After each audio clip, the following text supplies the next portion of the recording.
Welcome to Echidna Gate2 guide video. This video contains both normal and hard mode patterns. For the eye level, normal requires 1620 and hard requires 1630. Battle items. Sleep Bomb is mandatory since this gate has charm. For the DPS, Dark Grenade and Atropine. For the supporter, Flame Grenade. I will tell you when to use the items later. Ally skill. In this raid, the raid leader can use a feature called Ally Skill, Azina, Afernia, and Thar. There are 5 spaces, and each skill requires 3 spaces. After you use the skill, in 20 seconds, you can press the button again to use follow-up skill, which requires 1 space. I will cover when to use each ally skills later. The boss's HP starts with 285 lines. She is demon type and not tauntable. Raid system. There are some raid systems that you have to know. Charm. Certain patterns give you a charm stack. This stack lasts for a minute, and if it reaches 3 stacks, then you get charmed. Others should stop the DPS and use CC skills or Sleep Bomb to turn it back. You can check the patterns that give a stack in the pattern timestamp. Tiles. You can see tiles in the field. Some are pink and some are plain. Normally, the tiles do nothing, but certain patterns turn the pink tiles to red for several seconds. If you touch the red tiles, then the charm stack stacks really fast, so you should not touch the red ones. I will cover the patterns later step by step. Team meter and flower. You can see team meter on left top side. The meter fills up naturally, and even faster if people get charmed. Whenever the meter reaches 25 and 75%, then the boss does a certain pattern. All the pink tiles turn red. At the same time, 2 players get a circle timer mark below, and 2 other players get a target mark above. Players with a target gets directed by a rectangle telegraph. They should aim it to where there are no players, and dodge it when the aim locks. If you get hit by this attack, you will most likely die. When the timer of the other 2 players runs out, then it turns the tile into pink where the players are. So basically, this pattern generates 2 more pink tiles. You will see 2 blue tiles in the field. These tiles are always on the random edge side. The 2 players should place the pink on those blue tiles or on any tiles between them. Let's say the blue tiles are at 5 and 9 o'clock. Then the 2 players should put the pink on any of these tiles. Let me tell you the reason a bit later. There are some stuff you should watch out. 1. You can't overlap the pink on one tile. If you do, then a flower blooms on that tile, which gives charm stacks to the players who are stepping on it. 2. When the pink tiles surround one tile, then a gigantic flower blooms. All the surrounding tiles, including the center, gives you charm stacks. This can happen on the edge tile as well if it gets surrounded. Whenever the meter reaches 50 and 100%, then the boss teleports to the either side of the blue tiles. On the other blue tile, there will be a mirror. At the same time, all the players get a circle. Players should connect the path between the boss and the mirror by standing on each tile. After a few seconds, players get frozen and the mirror shoots light to its front. If it hits a player, then it bounces to player. When it reaches the boss, then that's the end of the mech. If it fails reaching the boss, then it's a raid wipe. Now this looks easy, but there are a lot of stuff to know for this mech. 1. Players should not stand on the same tile, so 1 player on each tile. In the normal mode, it's fine, but in the hard mode, a flower blooms. This will charm the players since they can't move during the mech, which leads to a raid wipe. Also, the circle should not reach other players. If it does, it will charm them as well. 2. The light changes the color of the tiles where people are standing. Pink will turn into plain, and the plain will turn into pink. To do the combat easily, you want to have less pink tiles, so if possible, you want to stand on the pink tiles as long as the path connects. This is why you put the previous 2 pink timers in the path in order to remove them. 3. It's okay to stand on the blue tiles where the boss and the mirror is. This is why it's fine to put the pink timers in the blue tiles.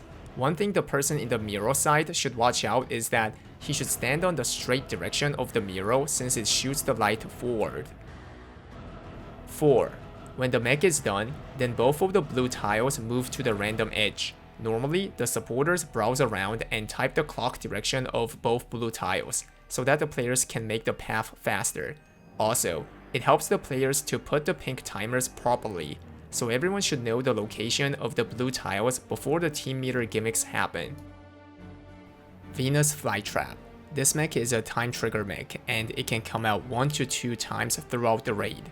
The boss rides on a swing and the NPC starts talking.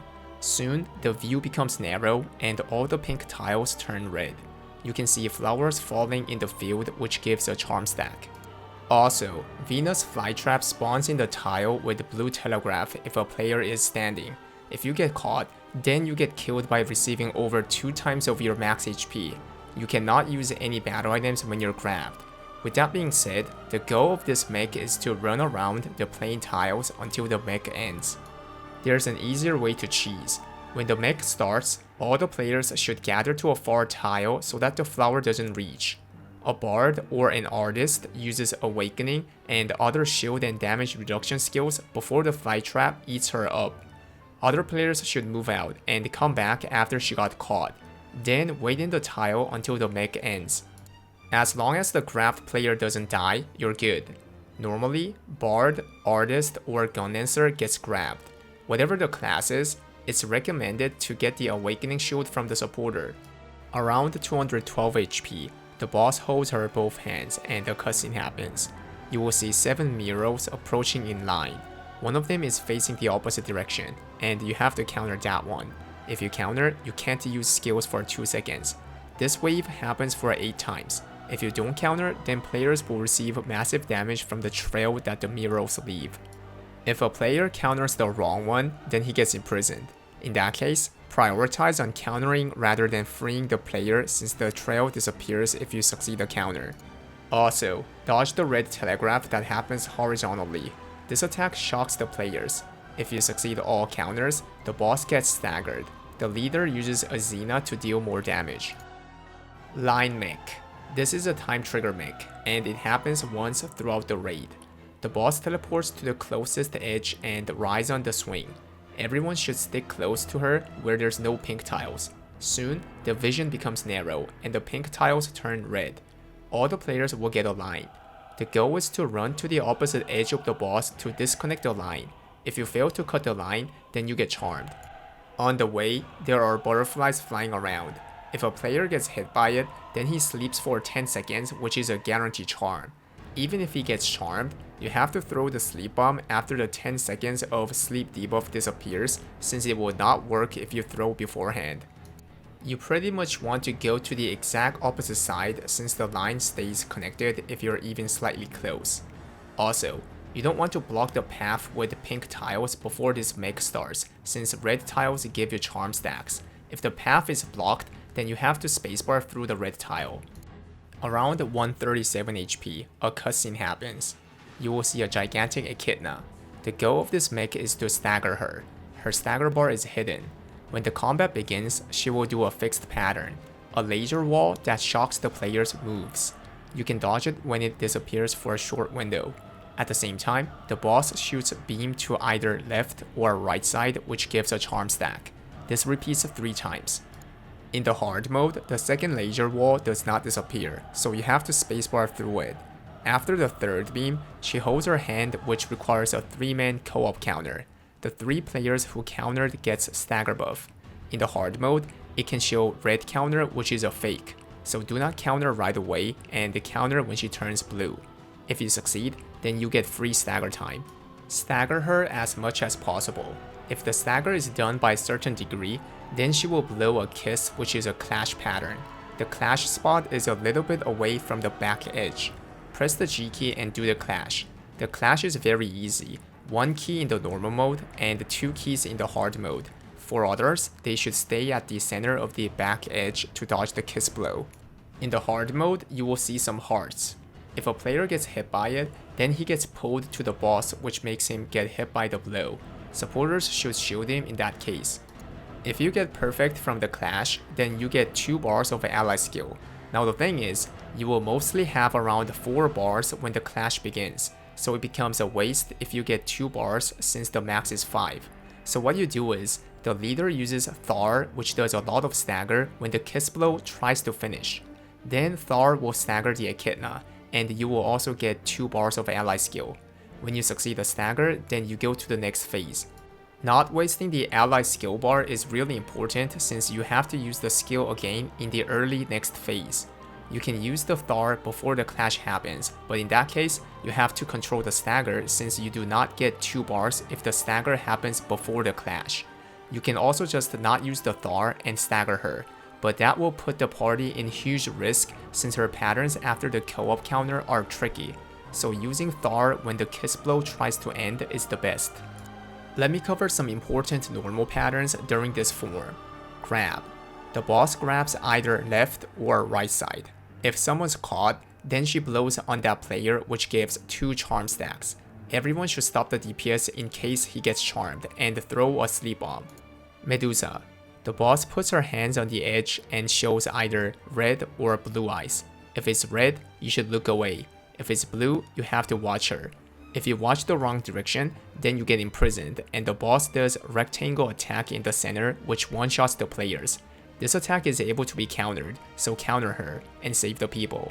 If you don't save them in time, then she does the one-shot pattern again. Back charm. The boss snaps her finger and turns the backfield as charm field. Do not stay on the back since you get charm stacked rapidly. Then she grabs one side with that hand and snaps you to the backfield. Use the sleep bomb if you see charmed players. Up to this point, the process of your run will generally look like this. Phase 2. When you go to Phase 2, the field changes and you get an extra bar of ally skill. Let me cover the raid system. Team meter and wall. The team meter in Phase 2 naturally gets filled up as well. Whenever the players get knocked out to the wall, then it gets drastically filled up. When the meter reaches 50%, then the boss holds both hands in the air with pink aura to prepare for lethal attack. Soon, you will see the field getting covered with red telegraphs. There are 2 ways to resolve this mech. 1. Everyone gathers to the wall, which has red outline, and the supporters throw flame grenade on it. Then the telegraph from that side gets delayed. After the snake passes, quickly move to the other side. If you get hit by the snake, then you will most likely die.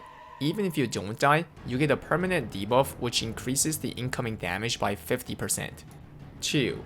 When she holds her hands, the leader uses Infernia. Then he completely burns all the walls. So this mech becomes free DPS time for everyone. You will have enough bars for using Infernia if you did the clash and used Thar as how I said in the previous giant Echidna phase. Normally, this tactic is what you want to go for. If you don't have enough bars, then you have to do the flame grenade tactic, which is riskier.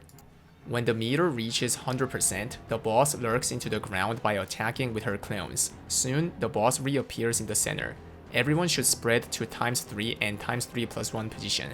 She will have a Medusa eye above her. If you watch the boss, then you get charm stacks, so don't look. At the same time, a lot of snake mobs spawn from the edge and try to reach the boss. The goal is to kill the snakes before they reach the boss until the mech ends. If even one snake reaches her, then it's a raid wipe. There are 2 kinds of snakes, normal snakes and shield snakes. Normal ones die if you hit them by a certain amount. It's not a damage, it's a hit.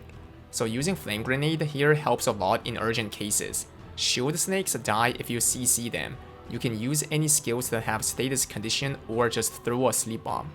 Also, the boss randomly targets a player with wide cone attack. If you get hit by this, then you get immediately charmed. Stay close to the boss by looking outer side and dodge it when it gets locked. When the mech is about to end, some clones will appear and shoot a heart to each direction. If you get hit by it, then you get stunned, which is not that lethal.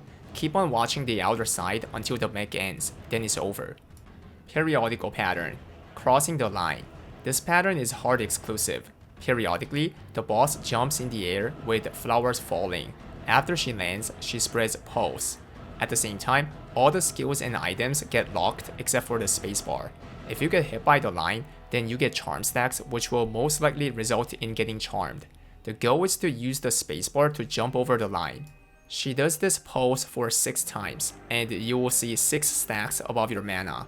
Every time you use the spacebar, this stack decreases and resets your spacebar cooldown. So you want to use the spacebar only to jump over the line. She spreads the pulse for 3 times, and then jumps to a direction and spreads other 3. On the last one, everyone should stick close to her and move out to dodge the puddles. Snake Clash. When her HP reaches 120 bars, she vanishes by stepping back. Soon, she reappears at 11 o'clock direction by being invincible. She will try to destroy the field by using 2 giant snakes. The goal is to do the clash on both snakes and kill them, since you will do 30% more damage to the boss until the raid ends. The thing is, you can't kill both since there's not enough time. This clash will happen again whenever the boss's HP gets reduced by 20 bars. So by doing the clash for multiple times, you will eventually take down both of them and get the 30% permanent damage buff.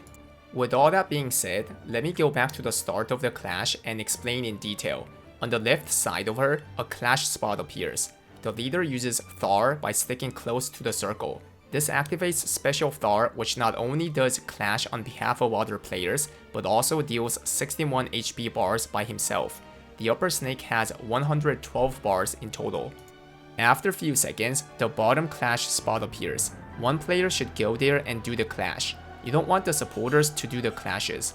There are a lot of keys to press in this clash, but they come really slow, so it's easy to hit all perfect, which allows the party to DPS more.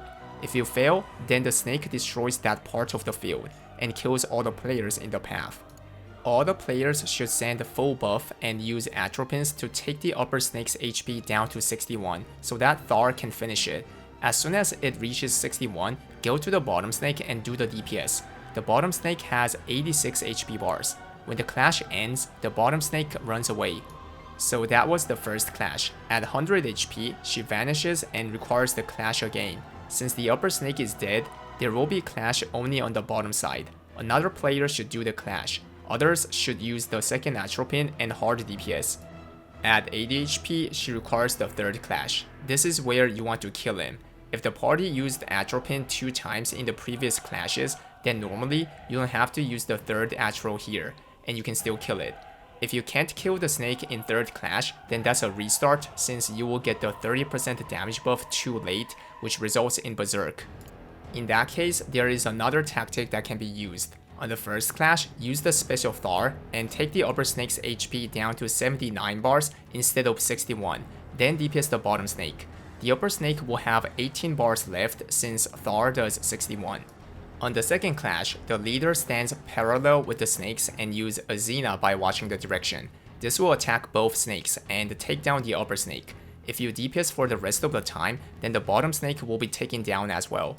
So you get the 30% damage buff after the second clash, which is faster than the previous tactic. The problem is, if you use Echidna, then you can't use Ephornia on the half T-meter mech, since that happens around this moment as well. Therefore, you will not have ally skill. So the DPS lagging parties do the flame grenade tactic, which is riskier. Around 50 HP, the boss holds her both hands and lurks into the ground. You will see 9 mirrors in total, including the center one. This mech has a difference between normal and the hard mode. Let me explain the normal mode first. In the center mirror, you will see the Echidna moving left or right. This shows where the center mirror will turn to.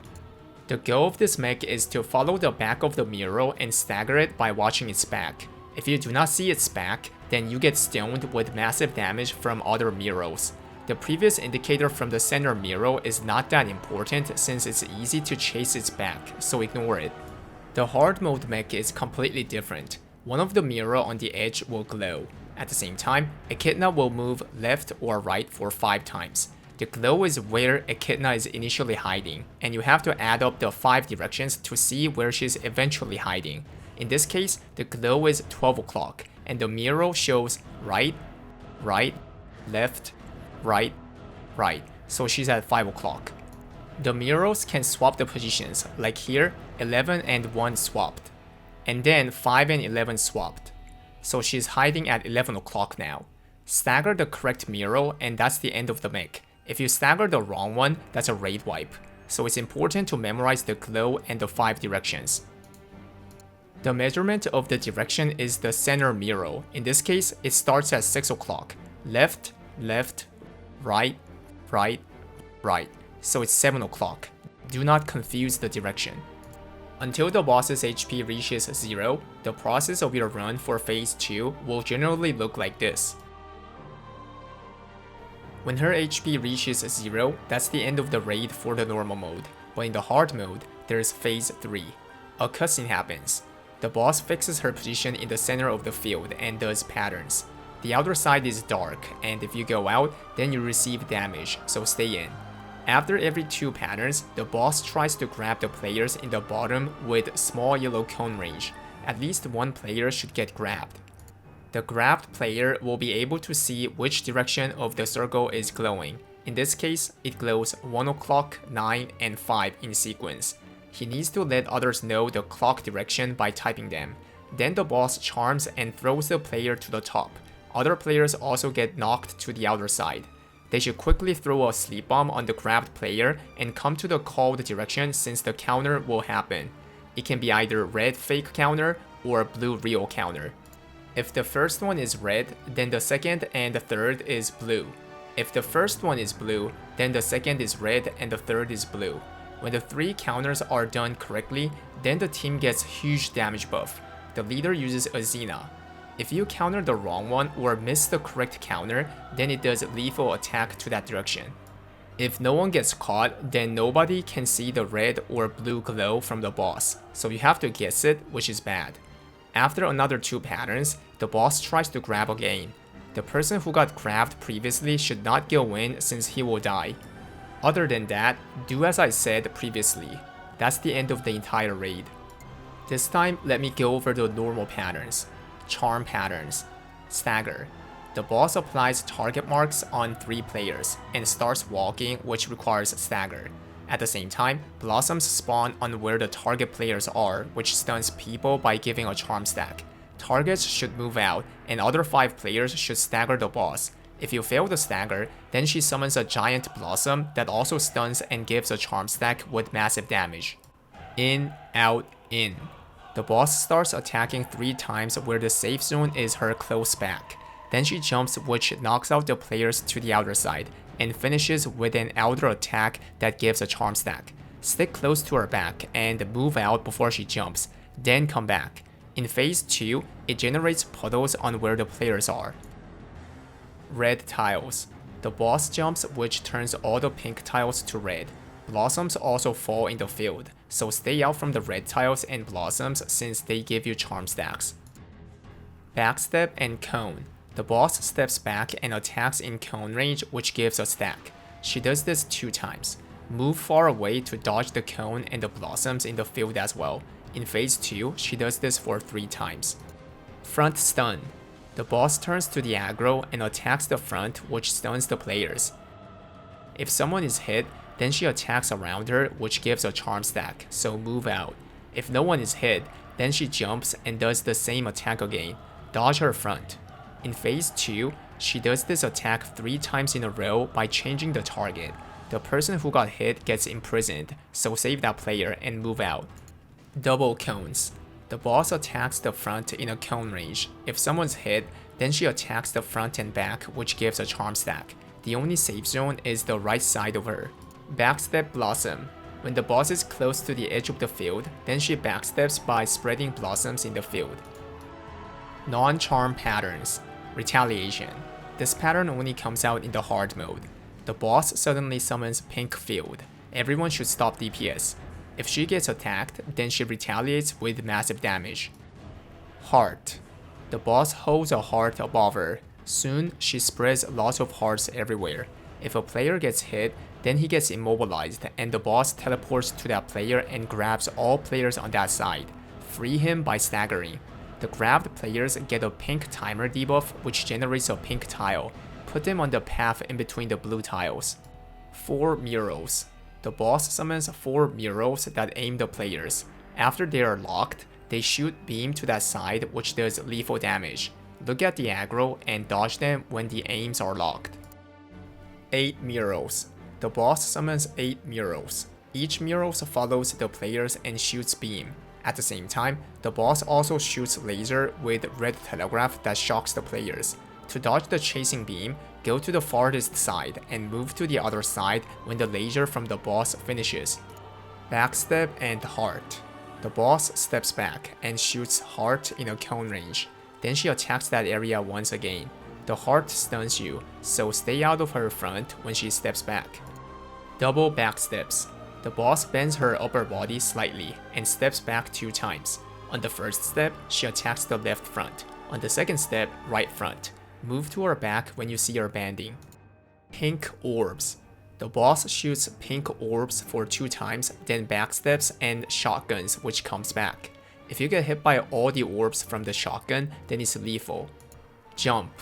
The boss rides on a swing and jumps high. Then she lands on a target which attacks the outer side afterward. Dodge the jump and then stick close to her. Counter.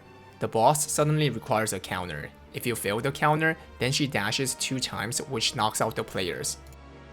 Octagon. The boss draws Octagon. Just stick close to her back.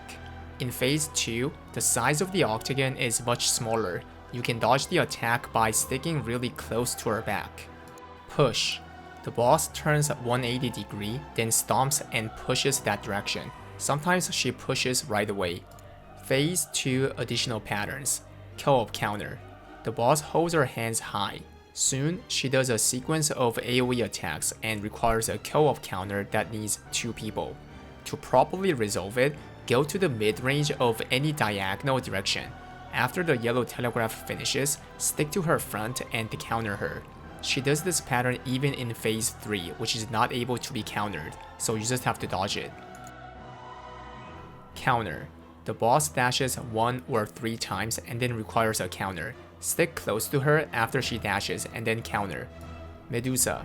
The boss shows Medusa eye above her. You have to look away as soon as this happens. If you look, then you get stunned, and she can uppercut the players. Sometimes she holds her hand high and tries to grab the players by stepping back. Mural grab. The boss summons a mural in front of her. Soon, she tries to grab the players. If someone is grabbed, then he gets knocked out far away. Blossoms. A snake embraces the boss. Soon, lots of blossoms that gives a charm stack fall in the field. DPS the boss until they reach the ground and then move out. Backstep and clone dash. The boss summons blossoms. Then she steps back and fires clones in the front. Don't be in her front when she steps back. Shark. The boss attacks the front and backside in a cone range. Stay on the side. That's all for this video. Thanks for watching and hit the like and sub if you liked it. Good luck on your Echidna runs. Stay Giga Chid.